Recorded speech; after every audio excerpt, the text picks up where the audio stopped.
trading hour, and we are moving to some more corporate conversations now. Utkarsh Small Finance Bank is on the radar. The company reported a strong set of numbers for the fourth quarter. The Small Finance Bank's net interest margin expanded both on an annual as well as a sequential basis. Asset quality also reported an improvement on a sequential basis. To talk about the fourth quarter and, of course, the outlook going forward, we have Mr. Govind Singh, MD and CEO at Utkarsh Small Finance Bank. Mr. Singh, thanks for joining in. Pleasure to have you on the show. Before I start talking business and numbers, just your thoughts, because on Friday, the RBI came out with certain criteria that needs to be kept in mind if a small finance bank wants to, have aspirations to get a universal banking license.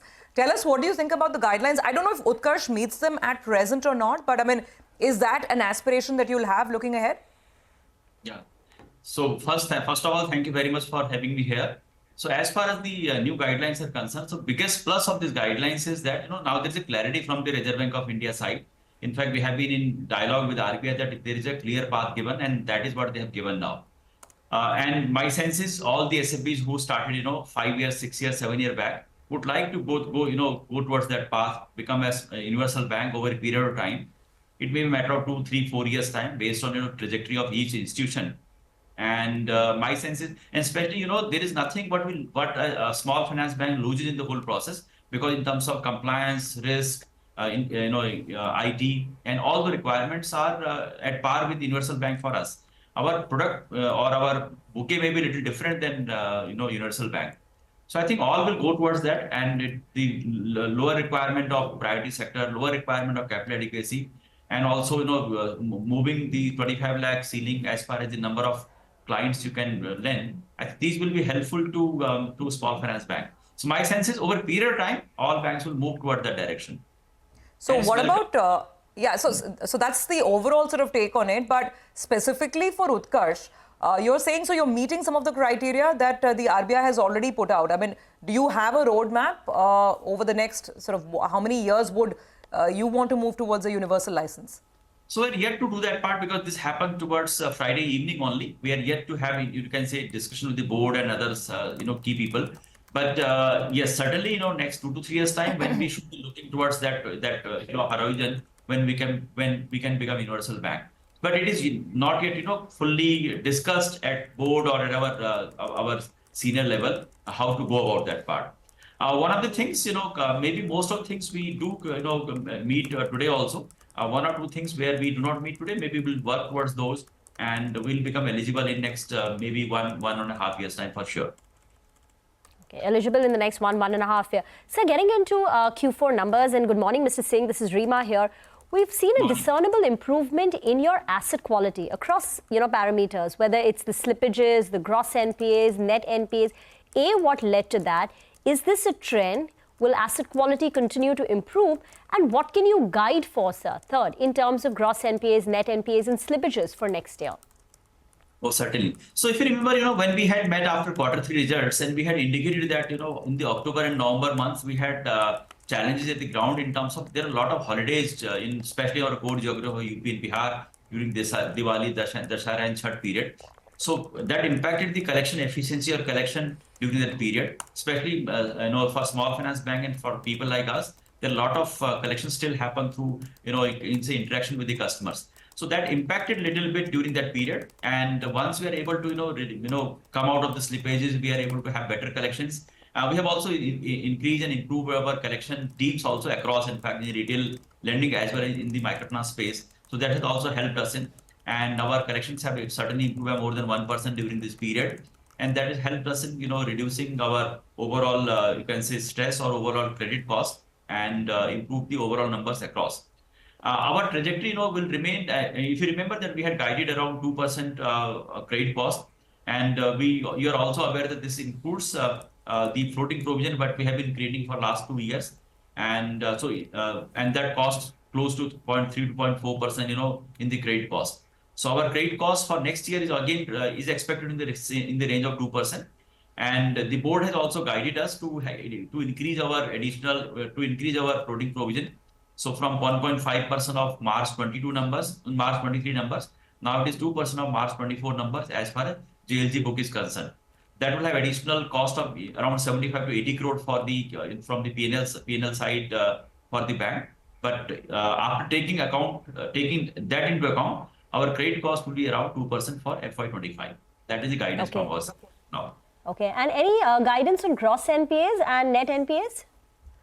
So net NPA, it's already 0.03%. So it will be almost, I'll say it might be negative, in fact, from that angle. And we expect around, 30 to 50 basis point decline in the gross NPA also from 2.5. It will in the range of 2.1. That's the range we can, give a broad number as far as gross NPA is concerned. Sir, in terms of business momentum, you've seen a very, very smart growth, I guess. I mean, the numbers are looking very robust. Even on the deposit side, the growth is, I think, 15.5% quarter on quarter. I'm not even looking at year on year. Disbursements are up some 26% quarter on quarter, 37% year on year. Are you likely to maintain this kind of momentum? Just give us some more idea about what's your target for overall deposit growth for this year and the loan growth as well.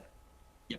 So what happened last year, our quarter one was a little slow. In fact, we had a lot of interventions, a lot of new initiatives we had taken in like e-KYC, e-stamping, a lot of things we had done in the microfinance space. And because of that, our initial growth was a little lower.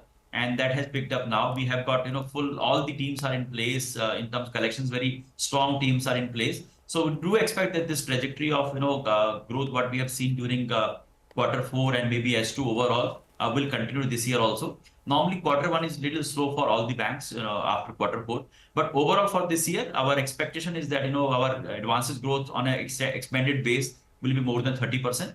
And deposit growth will be 3 to 5% higher than, advances growth in the range of 33 to 35% for this year. And it's important also for us to, reduce our CD ratio from current level by another 3 to 4% this year. So I think we expect this type of growth for FY25. Where is your CD ratio right now? And you said you want to come down by 3-4%. So what is the targeted CD ratio you're looking at? So it's in the range of 94-95%. That's the range right now. It has come down from almost 100% plus till till quarter 3. It has come down below 95% now. And we should be in the range of 91 or so when we close the year FY25. That's the aim right now. Okay. Just a word on margins as well. Your NIMs are at 9.9%. In fact, I mean, not too many financial entities have managed to show an expansion in NIMs in this kind of a environment, rates environment. What is the expectation on cost of funds and margins for the year? So I think cost of fund were in the range of 8% or so for last few quarters. There is not much increase in the cost of fund, maybe around 10 basis point. And see what has happened, our almost entire deposit base has got repriced, other than maybe less than 15% deposits are which are yet to be repriced. So our cost of fund may not go up from here. I mean, maybe 10 basis point, not more than that for this year. In fact, if the markets, which is yet to show signs of decreasing the rate of interest, but if markets become a little softer, our cost of fund and rate of deposit will also go down from here. As far as NIMs are concerned, yes, 9.5 because we had exceptionally good quarter 4. But on a long-term basis also, the way we had mentioned in past also, our NIM will be above 9% in spite of our, the secured asset book increasing or the proportion of secured book is increasing significantly on a year-on-year basis. So our margins for the year were 9.4, that range, and we expect it will be above 9% in next 2 to 3 years horizon also. Thank you. Mr. Singh, you've left us with a lot of numbers, lots of guidance for us to chew over. Congratulations on a good quarter. We look forward to chatting with you soon. We will slip into a break as we do